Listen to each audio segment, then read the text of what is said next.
प्रिय विद्यार्थियों नमस्ते। आपका आपके अपने YouTube चैनल में स्वागत है। मैं हूं डॉक्टर सत्यमुदिता स्नेही, असिस्टेंट प्रोफेसर संस्कृत।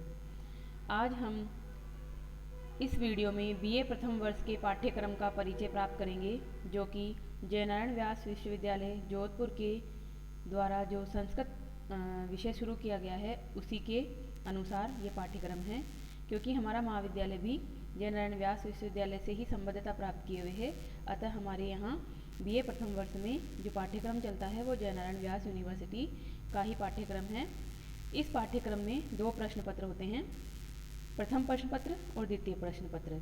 दोनों प्रश्न पत्रों के परीक्षा अलग अलग दिन होती है, इसलिए दोनों प्रश्न पत्रों का पाठ्यक्रम हमें स्पष्ट रूप से जानना है कि किस दिन हमें कौन से पाठ्यक्रम के लिए तैयारी करके जाना है।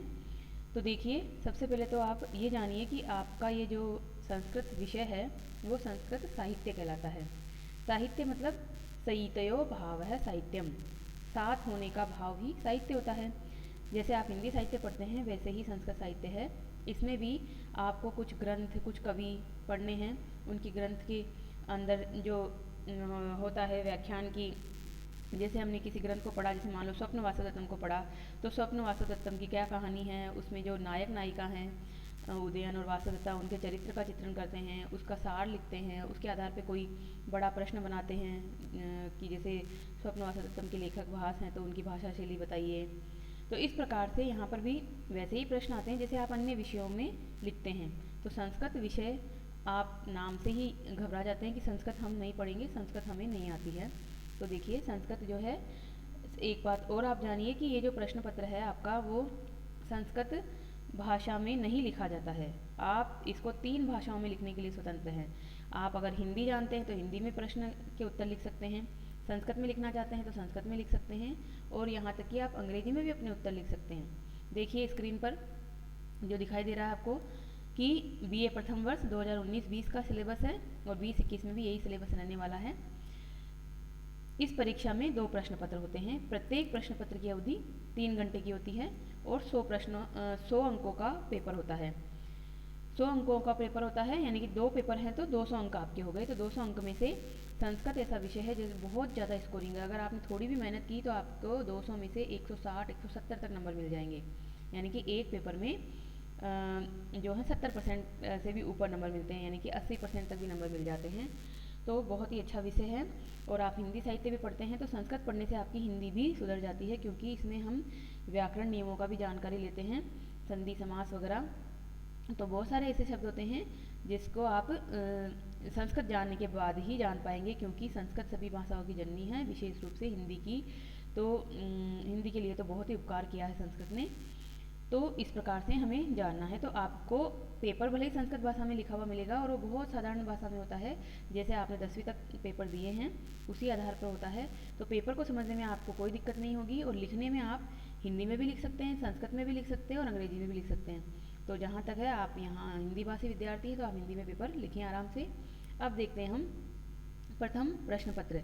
प्रथम प्रश्न पत्र का क्या नाम है, ये भी आपको ध्यान रखना है कि आपके पेपरों का भी नाम होता है, काव्य, कथा, साहित्य एवं छंद, ये नाम है। तो काव्य मतलब कुछ काव्य के ग्रंथ होंगे, कथा साहित्य यानी कि जो इसमें है कौन सा अपरीक्षित कारकम जो पंचतंत्र का है वह इसमें है। तो ये कथा साहित्य, पंचतंत्र में कथाएं हैं।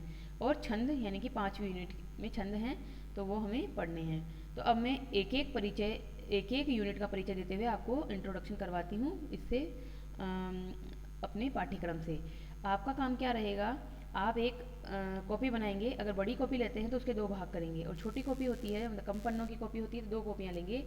पहली कॉपी प्रथम प्रश्न पत्र के लिए और दूसरी कॉपी दूसरे प्रश्न पत्र के लिए, क्योंकि दोनों परीक्षाएं अलग अलग दिन होती है। तो आपको स्पष्ट पता रहना चाहिए कि किस दिन हमने जो पढ़ा है वो कौन से पेपर में शामिल होगा, क्योंकि पढ़ाने वाली तो मैं ही हूँ यहाँ पर। मैं आपको कभी प्रथम प्रश्न पत्र का पढ़ा सकती हूँ मैटर, कभी द्वितीय प्रश्न पत्र का मैटर पढ़ा सकती हूँ, परंतु आपको स्पष्ट विभाजन अपने दिमाग में लेकर चलना है कि आपको कौन सी कॉपी में उसको नोट करना है। तो आप मेरा कहना मानिएगा, 2 कॉपियाँ बनाइएगा, एक कॉपी संस्कृत पेपर प्रथम के लिए और दूसरी कॉपी संस्कृत पेपर द्वितीय के लिए। और उसके पहले पन्ने पर आपका नाम, कक्षा और ये सब लिखते हुए एक पन्ना छोड़ के अगले पन्ने पर आप पाठ्यक्रम उतारेंगे। तो पाठ्यक्रम जैसे आप लिखेंगे बिल्कुल यही हेडिंग लिखेंगे, बीए प्रथम वर्ष प्रथम प्रश्न पत्र संस्कृत साहित्य, काव्य, कथा, साहित्यम, छंद। ये लिखने के बाद आप लिखेंगे पाठ्यक्रम परिचय। तो लिखेंगे इकाई नंबर 1। इकाई नंबर 1 मतलब यूनिट फर्स्ट। यूनिट फर्स्ट में आपके क्या विभाजन है? कुमार संभवम, ये ग्रंथ का नाम है, उसका पंचम सर्ग, 5वां चैप्टर है उसका एक तरह से। उसमें भी श्लोक हैं, तो 1 से 60 श्लोक पर्यंत इसमें आएंगे। पहली यूनिट में 1 से 60 श्लोक आएंगे। और ये ग्रंथ किसका है? कालिदास का है। तो देखिए मैं आपको थोड़ा सा इसका परिचय दे देती हूँ। कुमार संभवम में क्या घटना है? तो कुमार संभवम कालिदास हैं, बहुत फेमस लेखक हैं, आपने हिस्ट्री वगैरह में भी पढ़ा होगा। तो ये उनका ग्रंथ है, ये एक महाकाव्य है। महाकाव्य में क्या होता है कि सर्गों में विभाजन होता है। चैप्टर का नाम क्या होता है? सर्ग होता है, पीछे की तरफ लिखा हुआ पंचम सर्ग। तो इस महाकाव्य में 17 सर्ग हैं। 17 में से हमें सिर्फ 5वां पढ़ना है। 5वें सर्ग में क्या कथा है?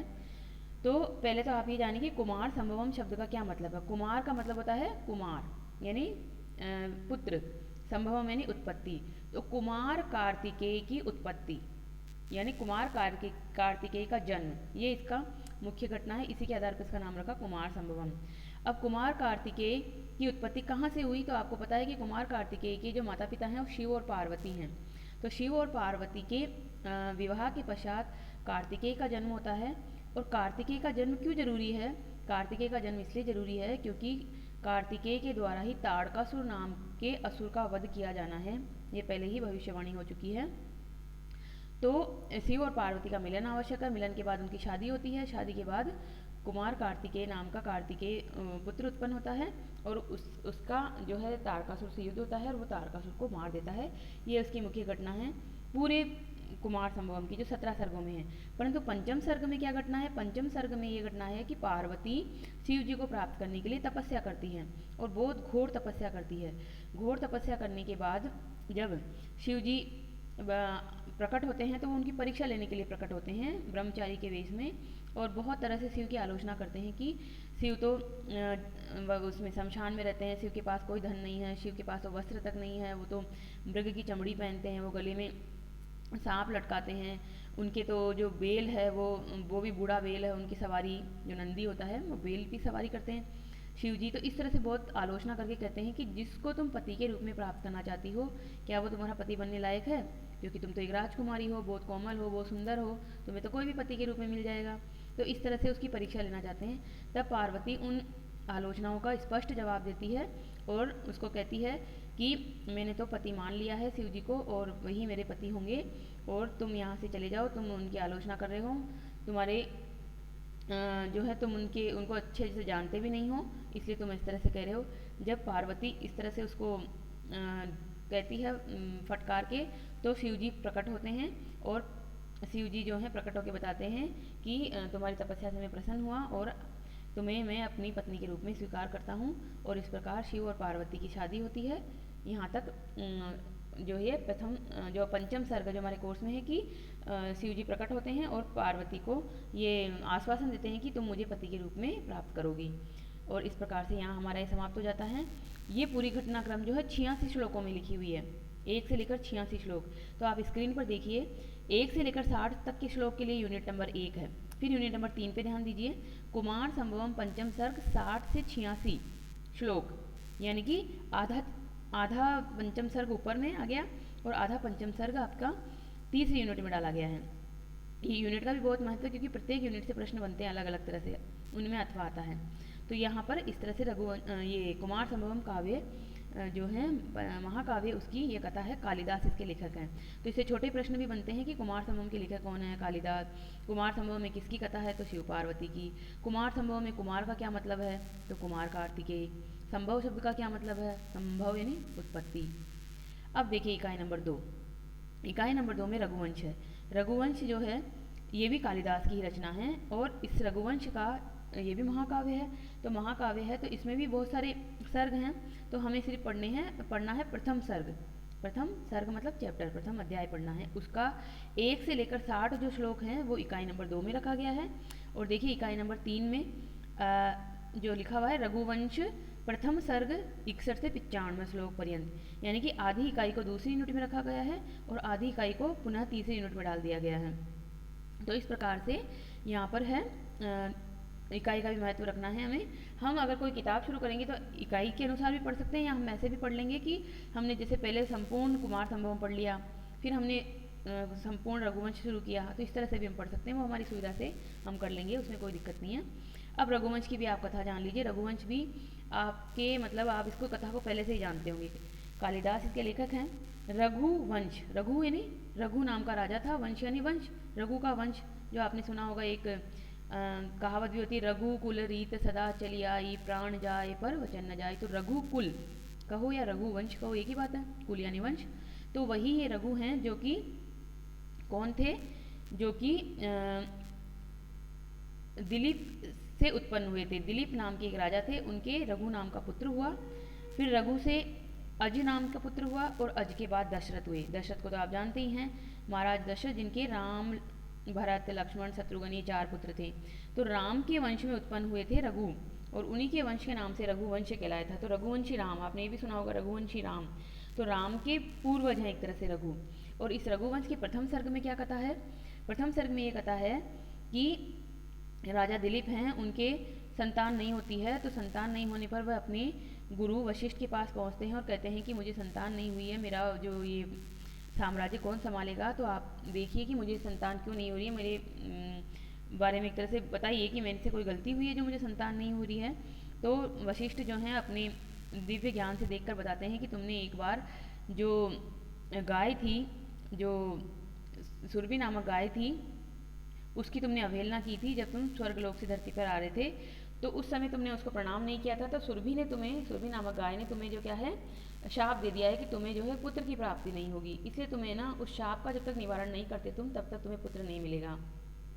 तो पूछते हैं रघु के पिता दिलीप पूछते हैं कि कैसे मैं इस शाप का निवारण करूं, तो वो कहते हैं कि जो सुरभि नामक गाय है उसकी पुत्री है नंदिनी, उस नंदिनी पुत्री की सेवा करो तुम और उसको प्रसन्न करो, और प्रसन्न करके अगर वह प्रसन्न हो जाती है तो तुम्हें पुत्र प्राप्ति का वरदान देगी और फिर तुम्हें पुत्र प्राप्त हो जाएगा। तो इस प्रकार से राजा दिलीप और रानी सुदक्षिणा, उनकी पत्नी जो है सुदक्षिणा, वो वशिष्ठ के आश्रम में रहकर नंदिनी नाम की गाय की सेवा करते हैं।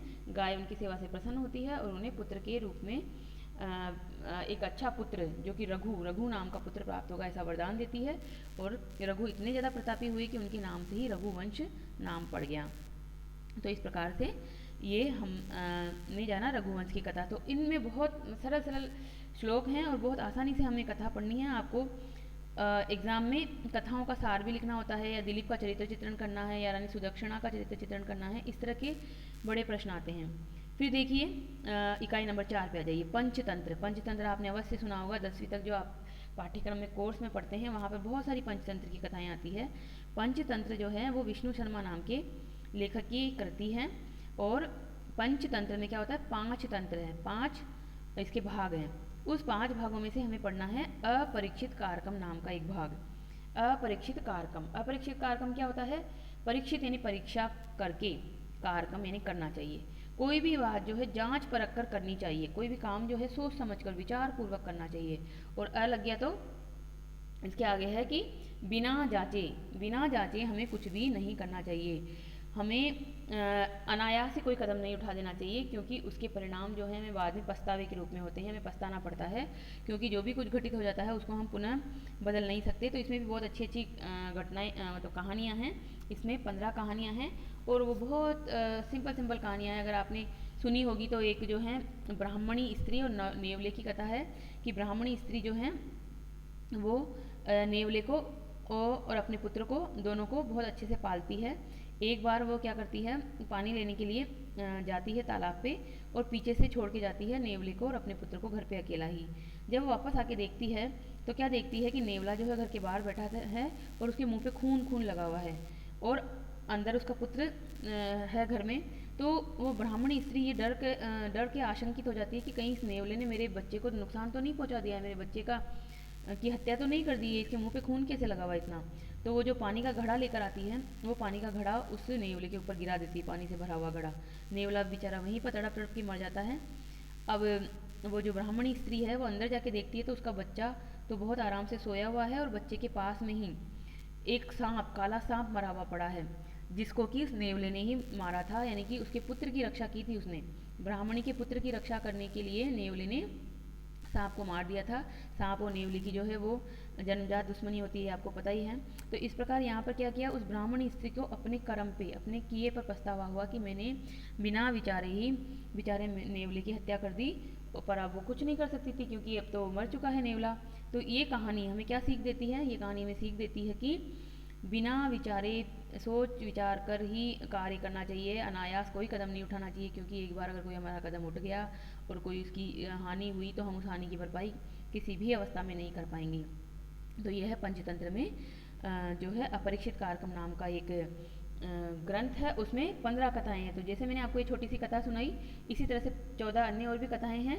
और इसमें एग्जाम में आता क्या है आपके कि उस कथा का सार लिखिए। जैसे ब्राह्मणी नेवले की कथा का सार लिखिए, तो आप आराम से लिख सकते हैं इस नेवले की कथा का सार। अब देखिए छंद, तो पंचम इकाई में क्या है, छंद है। छंदों के भी लक्षण और उदाहरण है। बहुत आसानी से आप इसको कर सकते हैं तैयार, क्योंकि मैं तैयार करवाऊंगी आपको छंद का लक्षण और छंद का उदाहरण। और ये बहुत सरल छंद हैं। आर्या, अनुष्टुप, इंद्रवज्जा, उपेंद्रवज्जा, उपजाति, वंशस्थ, द्रुत विलंबितम, भुजंग प्रयातम, वसंत तिलका, मालिनी, हरिणी, शिखरिणी, मंदाक्रांता, शार्दुल विकृतम और शग्ध्रा। इसमें क्या है कि जब हम श्लोक पढ़ते हैं तो श्लोक कोई ना कोई छंदों में ही लिखा होता है। तो अगर वो श्लोक छोटा है, मतलब 8-8 अक्षरों का है, तो उसमें अनुष्टुप छंद होता है। कोई और होता है इंद्रवज्जा, उपेंद्रवज्जा वगैरह। तो आपने एक प्रार्थना सुनी होगी, त्वमेव माता च पिता त्वमेव वाली, वो क्या है, उपेंद्रवज्जा छंद का लक्षण है वो। त्वमेव माता च पिता त्वमेव, त्वमेव बंधुश्च सखा त्वमेव, त्वमेव द्रविड़म, इस तरह से करके श्लोक है। तो वो उपेंद्र वज्जा है, आपने मतलब पढ़ रखी है प्रार्थनाएं और आप जानते हैं, पर आप इसको छंदों के रूप में जानेंगे अब कि इसमें उपेंद्र वज्जा छंद है, तो हमें ये भी बहुत आसानी से आ जाएगा। एक आपने सरस्वती वंदना सुनी होगी, या कुंदेन्दु तुषार हार धवला, तो ये जो वंदना है वो किस में है, शार्दुल विकृतम छंद में है। तो आपको अवश्य ही इन सबसे परिचय है। बस एक बार आप इसको एक शास्त्रीय नाम दे देंगे कि इसमें उपेंद्र वज्जा छंद है, इसमें शार्दुल विकृतम छंद है। तो ये हमारा पहली इकाई का कोर्स हुआ, और इसमें क्या है 100 अंक आपको मिलेंगे। और 100 अंक में से मैं आपको दावे के साथ कह सकती हूँ कि आपने थोड़ी भी मेहनत की तो आपके 80 नंबर से ऊपर आएंगे 100 में से। अब देखिए हम देखते हैं इसका जो है कैसे आपका पेपर बनता है। पेपर आपका 3 भागों में बनता है, खंड अ, खंड ब और खंड स। तो खंड अ में से आते हैं 20 अंक के प्रश्न। 20 अंक कैसे होते हैं, तो ऊपर हमने 5 इकाइयाँ देखी, 5 इकाई से सब में से 2-2 अंक का एक प्रश्न आएगा। तो 5 इकाइयाँ हैं तो हो गए 10 प्रश्न। 10 प्रश्न को हम करेंगे 2 से गुणा तो हो जाएगा 20 अंक। तो 10 प्रश्न होंगे 20 अंकों के। तो अब देखिए यहाँ पर जो लिखे हुए पॉइंट उन्हीं को समझिए। खंड अ, इस खंड के सभी प्रश्न अनिवार्य हैं, यानी एम कोई विकल्प नहीं आता, करने ही होते हैं। 10 ही आते हैं और 10 के 10 करने होंगे। सभी प्रश्नों का उत्तर संस्कृत में देना होगा। अब ये देखिए संस्कृत में देना होगा, इससे आपको डरना नहीं है, क्योंकि यहाँ जो प्रश्न आते हैं वो इस तरह से आते हैं, जैसे कि अभी हमने ऊपर पढ़ा कि कुमार संभवम के लेखक कौन है, तो आप लिखेंगे कालिदास है।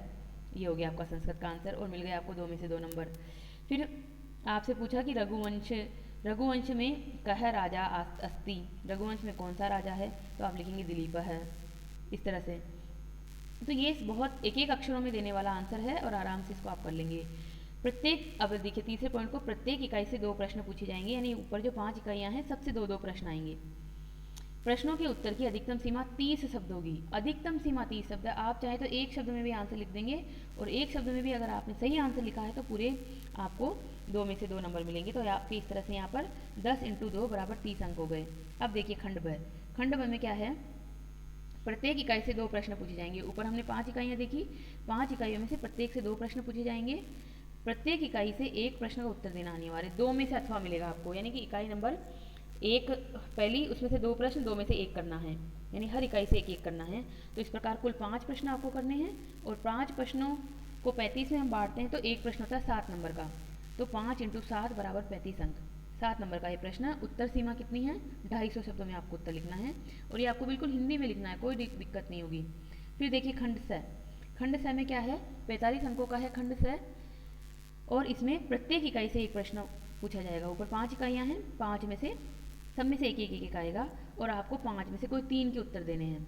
3 के उत्तर देने हैं तो इसका मतलब क्या हुआ, 5 तरी 15, ये 15 थी 45, 15 15 15 यानी कि 15 नंबर का ये क्वेश्चन होगा।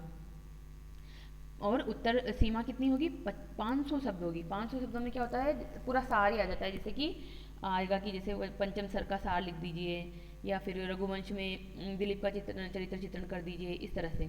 तो ये बहुत आसान पेपर है और बहुत अच्छे नंबर आते हैं इसमें। तो 15 × 3 यानी कि 45 अंक। तो ये तो हुआ आपका पहला प्रश्न पत्र का पैटर्न। और ये जो पैटर्न है पहले प्रश्न पत्र का, बिल्कुल ये का यही पैटर्न आपके दूसरे प्रश्न पत्र पे आएगा। यानी वहाँ पर भी ब स 3 प्रकार होंगे, 20, 35 और 45, इस तरह से कुल 100 अंकों में विभाजित होगा आपका पेपर। अब देखते हैं हम दूसरा पेपर, प्रश्न पत्र द्वितीय। प्रश्न पत्र द्वितीय का क्या नाम है, इसको भी आप अपनी संस्कृत की कॉपी में उतारेंगे।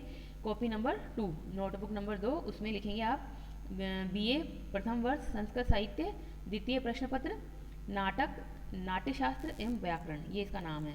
अब देखिए यहाँ पर भी वही नोट लिखा हुआ है कि प्रश्न पत्र का निर्माण संस्कृत भाषा में होगा, किंतु विशेष निर्देश के अभाव में प्रश्न पत्र का उत्तर हिंदी, संस्कृत अथवा अंग्रेजी में दिया जा सकता है। प्रश्न पत्र 3 घंटे की अवधि का तथा 100 अंकों का होगा। तो यहाँ पर भी वही है जो पहले हमने समझ लिया। 3 घंटे का पेपर आएगा, 100 नंबर का होगा और पाठ्यक्रम यहाँ पर भी 5 यूनिट में विभाजित है। तो अभी हमें देखना है यहाँ पर कि किस तरह से कौन सी यूनिट बटी हुई है। तो देखो अब सबसे पहले लिखा हुआ है आपका इकाई नंबर 1 यानी unit number first, unit first. स्वप्न वासव दत्तम डैश करके लिखा हुआ है भास। अब देखिए आपकी कोर्स में ऊपर जो पेपर का नाम है वहाँ नाटक, नाट्यशास्त्र और व्याकरण है, यानी 3 चीज़ें इसमें जरूर है। तो ये जो स्वप्न वासव दत्तम है ये क्या है, एक नाटक है। इसके लेखक कौन है, भास। भास इसके लेखक हैं। फिर जो हेडिंग में क्या था, नाट्यशास्त्र, तो नाट्यशास्त्र इकाई नंबर 2 और 3 में आता है। और फिर व्याकरण तो इकाई नंबर 4 और 5 में व्याकरण आती है। तो इकाई नंबर 1 में जो स्वप्न वासव दत्तम है भास का, इसको हम मैं आपको समझाती हूँ कि इसमें है क्या कथा। आखिर ये नाटक है, तो नाटक तो आप जानते ही हैं, जो सीरियल जैसे अभी टीवी पे बहुत सारे सीरियल आते हैं, सीरियल मतलब ड्रामा, तो वही है। प्राचीन ज़माने में भी लोगों के मनोरंजन के लिए मूवी, थिएटर ये सब तो होता नहीं था। अभी जैसे हम मूवी देख लेते हैं, यूट्यूब पे देख लेते हैं कुछ भी, या फ़ोन में देख लेते हैं, या फिर टीवी पे आते रहते हैं प्रोग्राम, पर प्राचीन ज़माने में तो ये सब नहीं था। तो उस समय लोगों के मनोरंजन के लिए नाटक खेले जाते थे। तो नाटक में संवाद होते थे, बातचीत वगैरह से कहे जाते थे, पात्र होते थे, हीरो हीरोइन और अन्य पोसे पात्र। तो भास ने बहुत सारे नाटक लिखे, 13 नाटक लिखे हैं। उसमें से सबसे प्रसिद्ध नाटक है उनका स्वप्न वासव दत्तम। स्वप्न वासव दत्तम में क्या है, स्वप्न यानी स्वप्न, सपना देखना, और वासव दत्तम यानी वासव दत्ता नाम की नायिका है इसमें। तो वासव दत्ता को स्वप्न में देखना, इस प्रकार की इसकी में एक मुख्य घटना है। उस घटना के आधार पर इसका नामकरण किया गया है। तो कथा आप बहुत संक्षिप्त में जान लीजिए, वैसे हम जब पढ़ेंगे तब तो पूरा आपको अच्छे से बताऊंगी। इसमें एक राजा है उदयन, उदयन के एक रानी है वासव दत्ता। उदयन वासव दत्ता से बहुत अधिक प्रेम करते हैं और उसके प्रेम में पढ़कर वो अपना राजपाट भी भूल बैठते हैं, मतलब वो राजकार्य में कोई रुचि नहीं लेते। इसका फ़ायदा उठाता है उनका एक शत्रु। वो शत्रु जो हैं वो उनके राजपाट को छीन लेता है, मतलब कि आक्रमण करता है और सीमाओं पे, जैसे उत्तर दिशा में आक्रमण किया और उस इलाके को अपने अधिकार में ले लिया, कभी दक्षिण में किया, कभी ये लिया, अलग अलग इलाकों में आक्रमण करता है और वो लेता जाता है, छीनता जाता है उनके साम्राज्य के हिस्सों को। तो जो उदयन है उनके एक मंत्री हैं, मंत्री योगेंद्रायण। अब योगेंद्रायण मंत्री को चिंता होती है कि हमारे राजा ने अगर ये युद्ध वगैरह में रुचि नहीं ली, राजपाट में, राजभवन में आते ही नहीं है, वो तो रानी के पास ही रहते हैं बिल्कुल, तो हमारा साम्राज्य बिल्कुल चला जाएगा, हमारे पास कुछ भी नहीं बचेगा, हम मात्र इस जो हमारा जो किला है, जो नगर है, उसी में सीमित हो जाएंगे। तो वो रानी वासव दत्ता के साथ मिलकर एक योजना बनाते हैं कि महारानी आपके प्रेम में महाराज जो हैं राजपाट को भूल बैठे हैं और ये हमारे साम्राज्य के लिए अच्छा नहीं है, तो आप हमारी योजना में सहायता कीजिए, हम जो है राजा को पुनः राजपाट में लगाना चाहते हैं। तो वासव दत्ता इस बात के लिए मान जाती है, क्योंकि वो बहुत ही कर्तव्यपरायण स्त्री है। तो उन्हें भी ये भी पता है कि राजा जो हैं मेरे प्रेम में पढ़कर ऐसा ना हो कि सारा राजपाट ही गंवा दे। तो वासव दत्ता और योगेंद्रायण मिलकर एक योजना बनाते हैं कि वासव दत्ता को मरा हुआ दिखाना है, यानी कि वासव दत्ता मर चुकी है ऐसा दिखाना है राजा उदयन के सामने। जब राजा को ये विश्वास हो जाएगा कि वासव दत्ता मर चुकी है, तब उसके बाद राजा की शादी एक अन्य रानी राजकुमारी पद्मावती से करानी है, तब राजा की शादी, उदयन की शादी पद्मावती से हो जाएगी। तो पद्मावती के जो भाई हैं वो बहुत ही अच्छे राजा हैं, मतलब बहुत शक्तिशाली राजा हैं, उनकी सेना बहुत बड़ी है। तो पद्मावती के भाई की सेना के माध्यम से उदयन आक्रमण करेंगे अपने शत्रु पे और अपने साम्राज्य का जो हिस्सा वो खो चुके थे उसको वापस पा लेंगे। तो इस प्रकार से वासवदत्ता मान जाती है। अब वासवदत्ता को मरा हुआ दिखाने के लिए जब राजा शिकार पे गए हुए हैं तो शिविर में आग लगाने की घटना घटित होती है, लगती है, और वासवदत्ता मर गई है ऐसा बताया जाता है। परंतु वासवदत्ता मरी नहीं है, बल्कि उसे छिपाकर कहीं अन्य जगह रखा जाता है। और जब राजा को विश्वास हो जाता है कि वासवदत्ता मर चुकी है तो पद्मावती से उनकी शादी कराई जाती है। पद्मावती से विवाह के उपरांत पद्मावती के भाई की सेना की मदद से जो उदयन है वो अपने साम्राज्य को पुनः प्राप्त करते हैं और पूरी तरह से सुख समृद्धि उनके साम्राज्य में वापस आ जाती है।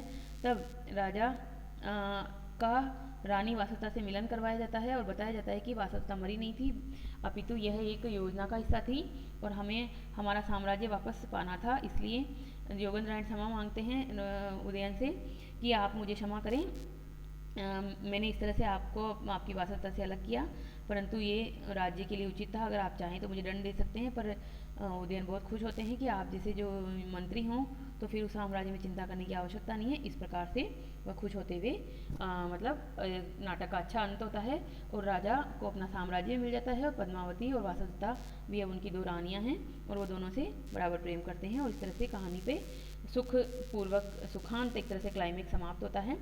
ये इसकी घटना है। तो ये इस तरह से इतना सुंदर इसमें ग्रंथ है कि बहुत आराम से आप इसको कर लेंगे। इसमें बड़े प्रश्न आते हैं कि उदयन का या वासवदत्ता का या योगेंद्र का चरित्र चित्रण कीजिए इत्यादि इत्यादि। अब देखिए इकाई नंबर 2 और 3 में है आपका नाट्यशास्त्र। नाट्यशास्त्र भरत मुनि हैं, उनका ग्रंथ है, उसमें 36 अध्याय हैं, परंतु हमारे कोर्स में है सिर्फ 2 अध्याय, प्रथम अध्याय और द्वितीय अध्याय।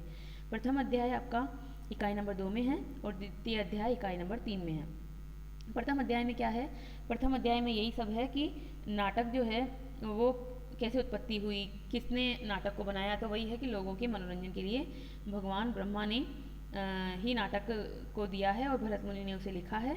और द्वितीय अध्याय में है कि नाट्यशास्त्र में जो नाटक खेला जाएगा उसका जो भवन होता है वो कैसे हो, भवन वर्गाकार हो या त्रिभुजाकार हो या आयताकार हो, या भवन निर्माण के समय क्या क्या सावधानी रखनी है ताकि जो नाटक खेला जाएगा वो निर्विघ्न समाप्त हो। तो वर्तमान में जैसे होता है सिनेमा हॉल, उसी तरह से प्राचीन ज़माने में नाटक को खेलने के लिए होता था रंगमंच, तो उसकी निर्माण की विधि वगैरह है इकाई नंबर 3 में नाट्यशास्त्र के द्वितीय अध्याय में।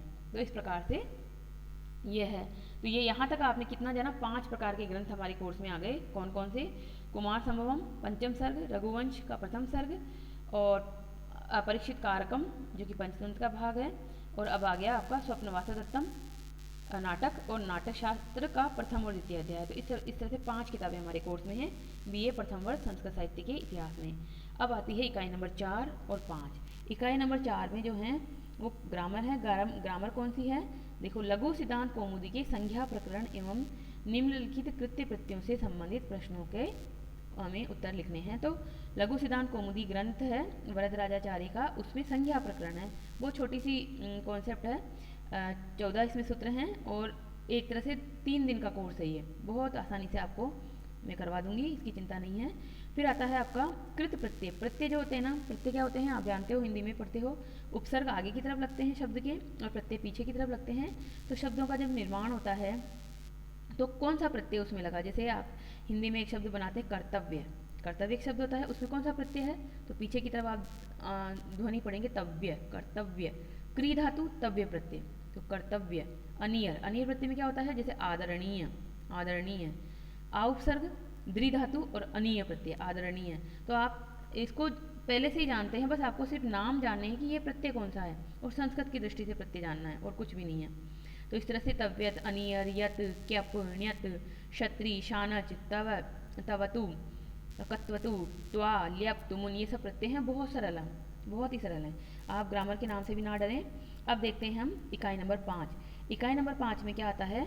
हमारे पास हैं कारक प्रकरण। कारक प्रकरण के सूत्र हैं, सूत्र भी बहुत ज़्यादा नहीं है, 45 सूत्र हैं और इनसे भी बहुत सरल प्रश्न बनते हैं। कारक आप जानते हैं क्या होते हैं। कारक कारक होते हैं एक तरह से जैसे कर्ता ने, कर्म को, ये सब विभक्तियाँ होती है। तो संस्कृत में कारक 6 होते हैं। पढ़ेंगे तब हम आपको जरूर मैं उनको कराऊंगी, और बहुत सरल है, इसको देखकर आपको घबराना नहीं है। अब आता है आपका शब्द रूप और धातु रूप।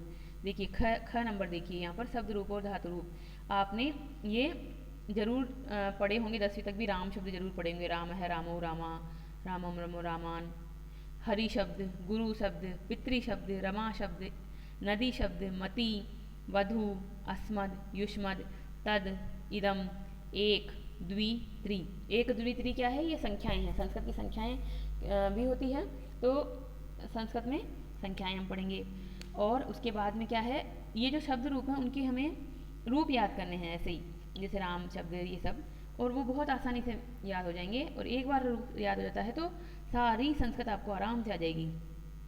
फिर देखिए ग भाग में पंचम इकाई के ग भाग में धातु रूप। धातु रूप का क्या मतलब होता है? जैसे आप पढ़ते हैं पठती, पठता, पठंती, तो ऐसे ही बनेगा। भू से भवती, भवता, भवंती। भू यानी होना, वद यानी बोलना, अस, मुच, क्री, क्री यानी करना, कथ यानी कहना, नम यानी नमस्कार करना, गम यानी जाना, गच्छति। तो इस प्रकार से धातुएं हैं, और इन धातुओं के 5 लकार हमारे कोर्स में हैं। लट लकार, रिट लकार, लोट लकार, लंग लकार और विधिलिंग लकार। ये भी मैं पढ़ाऊंगी और बहुत आसानी से आपको आ जाएगा, इसकी भी कोई आपको चिंता नहीं करनी चाहिए। प्रश्न पत्र निर्माण का क्या प्रकार है? यहाँ पर निर्माण का प्रकार यही है, खंड अ, खंड ब और खंड स। खंड अ में क्या है? वही 20 अंक हैं। प्रत्येक इकाई से 10 प्रश्न आएंगे, प्रत्येक इकाई से 2 प्रश्न आएंगे, कुल 10 होंगे, तो 10 इंटू 2 यानी 20 अंक। फिर अगले में क्या आएगा? आपको करने होंगे 5 प्रश्न। 5 प्रश्न प्रत्येक इकाई 5 प्रश्न कुल करने हैं, तो 5 प्रश्न, एक एक प्रश्न कितने अंक का हुआ? 7 अंक का। 7 पंजे 35। और खंड स में क्या हुआ? खंड स में हुआ आपका 45 अंक। 45 अंक के लिए क्या करना है? कुल प्रश्न करने 3 प्रश्न जब करने हैं तो 3 इंटू 15, तो कितना हुआ? 15 3 45। और शब्द सीमा कितनी होगी? 500 शब्द। तो इस प्रकार से ये पेपर भी प्रश्न पत्र की दृष्टि से बिल्कुल पेपर फर्स्ट की तरह ही हैं। तो आपको ध्यान क्या रखना है? अब इसका सार, आज के वीडियो का सार, एक तरह से आपके कोर्स में 2 पेपर हैं, पेपर फर्स्ट, पेपर सेकंड। कुल किताबें हैं आपकी 5, और एक किताब है ग्रामर के लिए, शब्द रूप और धातु रूप के लिए, जो किताब हो रचना अनुवाद कौमुदी, डॉक्टर कपिल देव द्विवेदी की किताब है, वो आप ले सकते हैं। तो आपको कुल 6 किताबें खरीदनी हैं। पुस्तक सूची मैं अलग से भी डाल दूंगी आपके लिए, और नहीं तो आज जो बताया उनसे आपको 6 किताबें लेनी हैं। कॉपी बनानी है 2। प्रथम प्रश्न पत्र का सिलेबस उतारना है पहली कॉपी में, दूसरी कॉपी में दूसरे प्रश्न पत्र का सिलेबस उतारना है, और जो आज मैंने बताई है बातें उसको सुनकर आपको जानना है कि आपके इन 5 किताबों में आखिर घटना क्या है। और पेपर आपको हिंदी में लिखना है, बहुत आराम से लिख लेंगे आप। तो इस प्रकार से पेपर से घबराना नहीं है, और पढ़ाई शुरू कर दीजिए अब, क्योंकि अब समय कम है। और अगर आप इस चैनल पर पहली बार आए हैं तो इसको आप सब्सक्राइब कर लीजिए, और बेल आइकन जो घंटी जैसा चिन्ह होता है उसको दबाकर ऑल शब्द पे क्लिक करेंगे तो आपको इस चैनल पर डाले जाने वाले सभी वीडियो के नोटिफिकेशन तुरंत मिल जाएंगे। आपको वीडियो अच्छा लगता है तो लाइक कर दीजिए, और इस ज्ञान को आप अन्य अपने साथियों तक भी पहुँचाइए, तो इसको शेयर और फॉरवर्ड कर दीजिए। किसी भी तरह का कोई आपका सुझाव हो तो कमेंट बॉक्स में, यूट्यूब पर कमेंट बॉक्स में अवश्य लिखें। तब तक के लिए धन्यवाद। कल फिर मिलेंगे, और आप जितना पढ़ाया जाता है उसको उसी दिन करें, क्योंकि जो है अगर आप एक्स्ट्रा हो जाता है तो हम कर नहीं पाते हैं, एक साथ इकट्ठा नहीं करना चाहिए हमें काम। कहते हैं ना कि करत करत अभ्यास के जड़मति होय सुजान, रस्सी आवत जात के सिर पर पड़त निशान। ये तो वो अभ्यास का महत्व। और एक और क्या होता है? ये होता है कि काल करे सो आज कर, आज करे सो अब, पल में प्रलय होएगी, बहुरी करेगो कब। तो इस तरह से आपको पता है, तो जो कल के लिए आपने सोचा है कि मैं तो कल करूँगा, तो कल कभी नहीं आता है। आज ही कीजिए और अभी कीजिए। धन्यवाद।